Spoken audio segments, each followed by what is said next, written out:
ओंकारं बिंदुसंयुक्तं नित्यं ध्यायन्ते योगिनः कामदं मोक्षदं चैव ओंकाराय नमो नमः।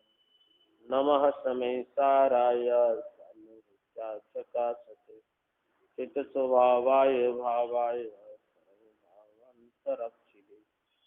वन्दित सर्वसेते उभम अचलमणोभम गंधकाते मोक्षामि समय पाहुर्निर्मल खुद केवली हरिदम निज स्वरूप को परम रसै जामे भरो अपार बंदो परमानंद समय सार अधिकार कुंद कुंद मुनि चंद वर समरस चंद मुनि आत्म रति बंदो पद। श्रीमद् भगवत कुंद कुंदाचार्य देव द्वारा रचित समय सारथी परमागम की 49 गाथा के उपरांत जो 35 नंबर का कलश है, वही कलश पाड़े राजमल जी कृत टीका में 36 नंबर का है। वह इस प्रकार है। सकलमपि विहाय चेच्छातिरिक्तं स्फुटतरङ्गाय स्वयं चेच्छक्तिमात्रम् इमम् उपर्यचरन्तं चारु विश्वस्य साक्षात् कलयतु परमात्मा मात्मानमात्मानन्वितम्।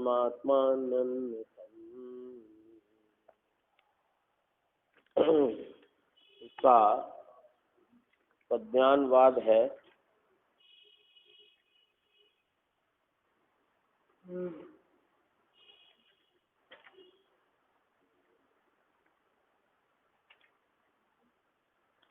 चैतन्य शक्ति से रहित वो चित शक्ति सर्वस्व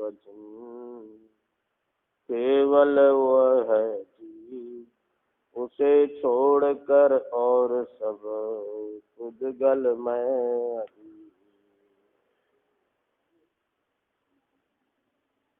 नहीं। इसका पद्यानुवाद तो ये है। चैतन्य शक्ति से रहित पर भाव सब परिहार कर, चैतन्य शक्ति से सहित निज भाव नित्य अवगाह कर, है श्रेष्ठतम जो विश्व में सुंदर सहज शुद्धात्मा। अब उसी का अनुभव करो, तुम स्वयं है भव्य आत्मा। पांडे राजमल जी ने इसका अर्थ किया है, आत्मा आत्मनि इमम आत्मानाम कलयति। जीव द्रव्य अपने में अपने को निरंतर अनुभवी। कैसा है अनुभव योग्य आत्मा? विश्वस्त साक्षात पर्यचरण का, समस्त त्रैलोक में सर्वोत्कृष्ट है, उपादेय है, साक्षात ऐसा ही है, पढ़ाई करके नहीं कह रहे। और कैसा है? चारु सुख स्वरूप है। और कैसा है? परमम परम शुद्ध स्वरूप है। और कैसा है? अनंतम शाश्वत है। अब जैसे अनुभव होता है वही कहते हैं। चित्तक्तिरिक्तम सकलम अपि अन्याय विहाय। ज्ञान गुण से शून्य ऐसे समस्त द्रव्य कर्म भाव कर्म नो कर्म को मूल से छोड़कर, भावार्थ इस प्रकार है कि जितनी कुछ कर्म जाति है वह समस्त ही, उसमें कोई कर्म उपादेय नहीं।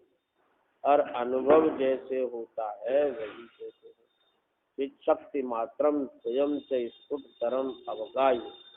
ज्ञान गुण ही है स्वरूप जिसका, ऐसे अपने को प्रत्यक्ष रूप से आस्वाद कर।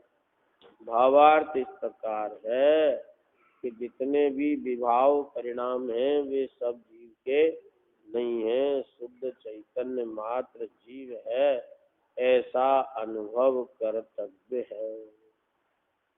क्या समझ में? आत्मा आत्मनि इमं आत्मानं कलयति। जीव द्रव्य अपने में अपने को निरंतर अनुभवो। ऐसा आचार्य देव प्रेरणा करते हैं कि वो आत्मन जीव द्रव्य अपने में, माने अपने में अपने को निरंतर अनुभव, कहीं बाहर जाने की जरूरत नहीं। कैसा है अनुभव योग्य आत्मा? ये अनुभव योग्य आत्मा जिसका अनुभव करना सुख स्वरूप है, वह आत्मा कैसा? समस्त त्रैलोक्य में सर्वोत्कृष्ट है। क्या कहना? तीन लोक में जितने भी द्रव्य हैं, उन सभी द्रव्यों में सर्वोत्कृष्ट आत्मा है। क्या समझना? और अपने लिए अपना आत्मा सर्वोत्कृष्ट है। दूसरे की सर्वोत्कृष्टता से अपने को कुछ मिलना नहीं, लेकिन अपने आत्मा की सर्वोत्कृष्ट स्वभाव देखने से अपना भला होता है। उपादेय है। कैसा है आत्मा? उपादेय है, साक्षात ऐसा ही है। क्या समझना?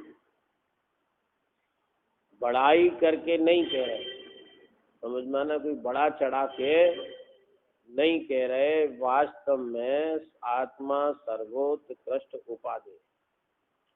और कैसा है? चारों सुख स्वरूप। और कैसा है? परम शुद्ध स्वरूप। सुख स्वरूप भी है और शुद्ध स्वरूप भी। और कैसा है? अनंतम, शाश्वत है, जिसका कभी अंत नहीं। अब जैसे अनुभव होता है वही कैसे अनुभव होता है? चिच्छक्तिरिक्तम सकलमपि अन्याय अनहाय विहार।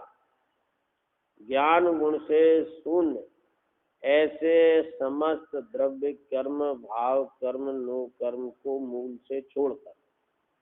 क्या समझे?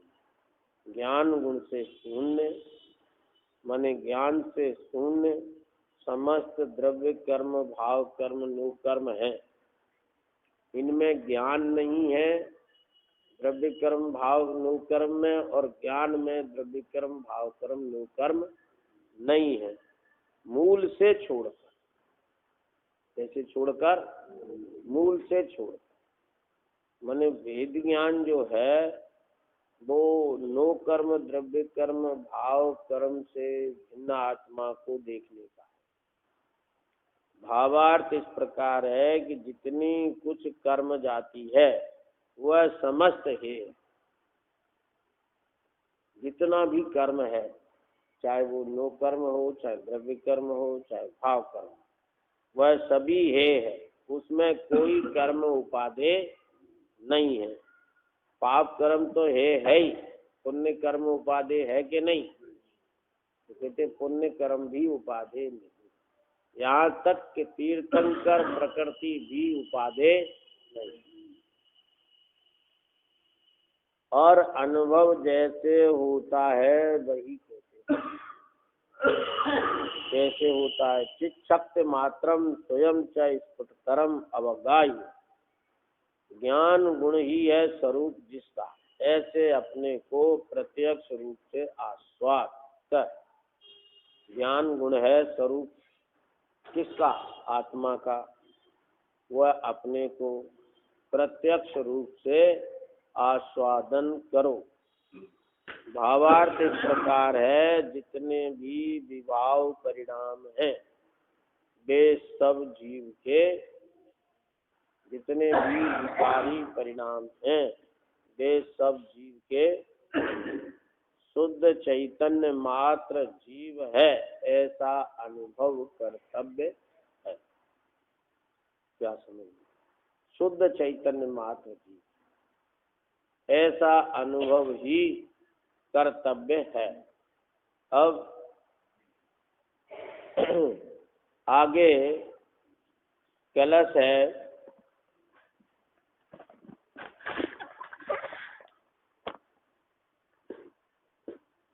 चित्त शक्ति सर्वस्वजिन वो चित्त शक्ति व्याप्त सर्वस्वसारो जीवयाया नयम अतोतिरिक्ता सर्वेपि भावा पौद्गल काम। इसका पद्यानुवाद है, चित्त शक्ति सर्वस्व जिन, केवल वह ही जीव, उसे छोड़कर और सब उद्गलमयी अजीव है। अर्थ, जिसका सर्वस्व सार चैतन्य शक्ति से व्याप्त है, इतना मात्र ही जीव है। इस शक्ति से रहित सभी भाव उद्गल जन्म हैं, उद्गल के ही हैं। क्या समझ में आया? इस कलश का अर्थ बहुत संक्षेप में है। आगे की आने वाली गाथाओं की सूचना देने वाला यह कलश है। क्या है? जिसका सर्वस्व सार चैतन्य शक्ति से व्याप्त है, इतना मात्र ही जीव है। जिसका माने आत्मा का सर्वस्व सार क्या है? आत्मा का सार क्या है? तो कहते चैतन्य शक्ति ही सार, क्योंकि चैतन्य शक्ति से आत्मा व्याप्त है। जीव कितना है? ये इतना मात्र ही जीव है। जितना चैतन्य शक्ति है या चैतन्य शक्ति जितना व्याप्त है, चैतन्य शक्ति अपने आत्मा में व्याप्त है, इसलिए अपना आत्मा मात्र ही जीव है। इस शक्ति से रहित सभी भाव, इस शक्ति से रहित जितने भी भाव हैं, वे सभी उद्गल जन्य हैं। क्या समझना? उद्गल जन्य है। इतना ही नहीं, उद्गल के ही है। क्या कहते हैं? कोई चैतन्य शक्ति आत्मा में व्याप्त है, आत्मा इतना ही है। समझ में आना? इसका अर्थ ये नहीं चैतन्य शक्ति आत्मा है और शक्तियां अनात्मा है। चैतन्य शक्ति आत्मा में व्याप्त है, वह आत्मा ही अपना है। और जिसमें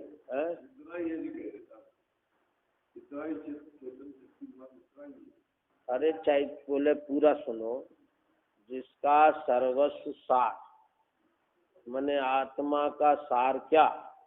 चैतन्य शक्ति, और उससे व्याप्त है आत्मा, उतना ही आत्मा है या जीव है, उतना ही मात्र। समझ में आना? पहचान पत्र है ये तो ठीक ही है, लेकिन इसका अर्थ ये नहीं हो रहा है कि चैतन्य शक्ति के अलावा और जितनी शक्ति है वे जीव नहीं है। क्या समझना है? क्योंकि चैतन्य शक्ति जितने में व्याप्त है, पूरे आत्मा में व्याप्त है, तो पूरा आत्मा अपना है। क्या समझ? अब इसको लेकर कोई ऐसा भी अर्थ करते हैं कि चैतन्य शक्ति जितना है उतना ही आत्मा है, तो और जो शुद्ध पर्याय हैं वो आत्मा नहीं, क्योंकि चैतन्य शक्ति व्याप्त है। तो हम कहते हैं अगर ऐसा अर्थ करते हो तो फिर और कोई शक्ति है वे आत्मा नहीं है, ये भी अर्थ करो। क्या समझ? जब चैतन्य शक्ति मात्र आत्मा है और कुछ आत्मा नहीं है, तो और कुछ में तुम कहते हो कि शुद्धा शुद्ध पर्याय आत्मा नहीं है, तो हम कहते ये भी अर्थ करो कि और जितनी शक्तियां हैं वे कोई भी आत्मा में नहीं है, क्योंकि चेतन शक्ति मात्र है ना आत्मा। क्या भाई, उस न्याय से तुम अर्थ कर रहे हो तो फिर तो अनंत गुण धर्म भी आत्मा में नहीं है क्या सर? पर भैया इसमें ये लिखा है चैतन्य शक्ति से व्याप्त है जीव, उतना ही जीव है। समझ में आना? तो चैतन्य शक्ति तो पूरे आत्मा में व्याप्त है। हाँ, पूरे ही आत्मा में व्याप्त है, तो पूरा आत्मा जीव है। इस शक्ति से रहित तो सभी भाव कहते हैं कि पुद्गल जन्य है। पुद्गल जन्य का अर्थ क्या हुआ? पुद्गल से उत्पन्न हुए हैं, और पुद्गल के भी है, ऐसा लिखा, पुद्गल के ही है, ऐसा लिख रहे हैं, पुद्गल के ही है। क्या कहें? हाँ, अब आगे जो 50 से 55 गाथा आ रही है, उस 50 से 55 गाथा में 29 बार आचार देव कहेंगे। क्या कहेंगे? तो पुद्गल परिणाम में होने से आत्मा भिन्न है, नहीं, वे पुद्गल परिणाम आत्मा से भिन्न है। क्या समझ में? देखो,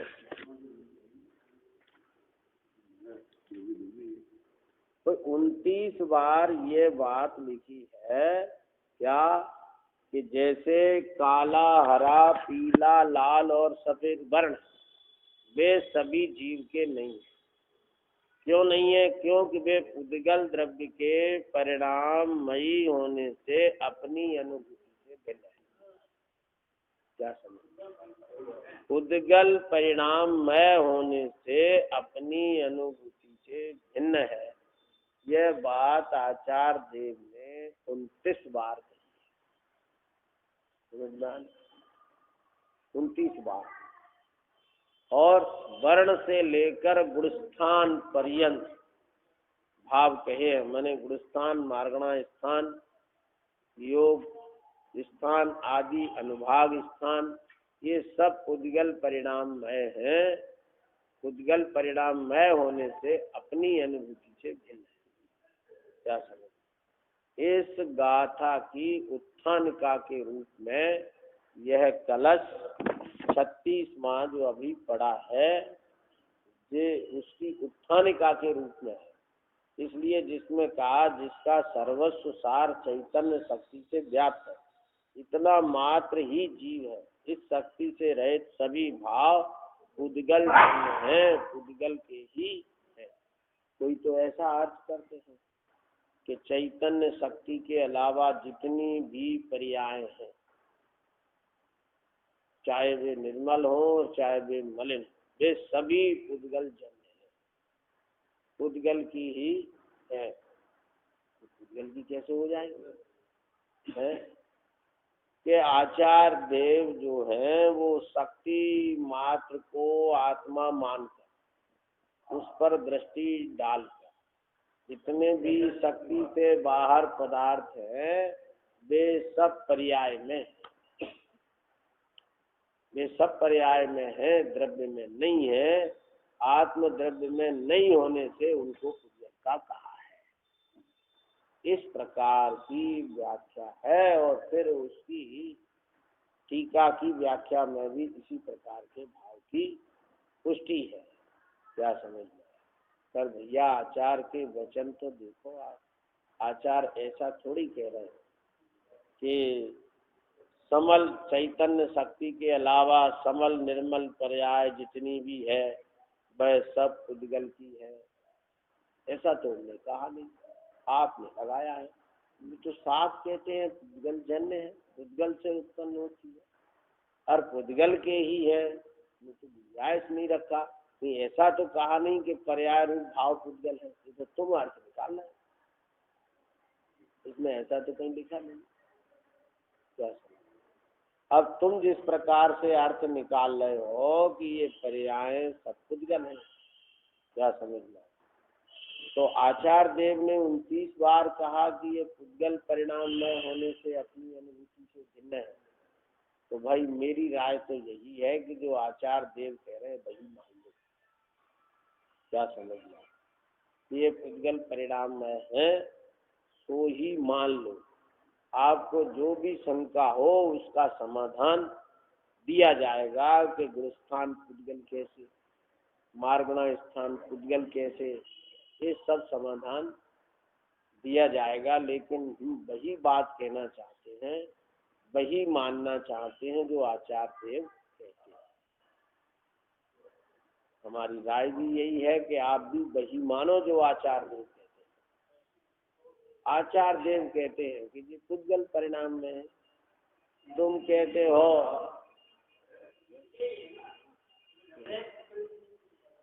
हाँ, तुम उसे पर्याय के मान के पुद्गल के मान रहे हो कि आत्म द्रव्य में नहीं है, पर्याय में है। ये मूल्य उनका प्रयोजन, नए अध्यात्म की ये मूल धारणा है कि जो आत्म द्रव्य में नहीं है और पर्याय में है वो सब पुद्गल है। उसको आचार्य देव पुद्गल कह रहे हैं। पहले तो ऐसा होता ही नहीं है कि द्रव्य जुदा है और पर्याय जुदा है, पर्याय में ऐसा है, ऐसा तो शब्द ही जिनवाणी में नहीं मिल रहा कहीं। क्या समझना? तो मिलता है कि ये पर्याय, पर ये पर्याय द्रव्य में है, ये पर्याय द्रव्य में है, ऐसा कथन मिलता है। ऐसा कथन नहीं मिलता कि ये द्रव्य में नहीं पर्याय में है, ऐसा कथन तो ढूंढे नहीं मिलता। क्या समझ? जिनके हर प्रवचन में ये बात आती है वे दिखा दें कौन सी जगह ऐसा लिखा है। तुम एक जगह दिखा दो, तुम्हारी 1000 जगह की हम मान लेंगे। क्या समझ? एक जगह तो हो ऐसा। क्या समझ? ठीक है। इस प्रकार की चर्चा ग्राम लिखते थे।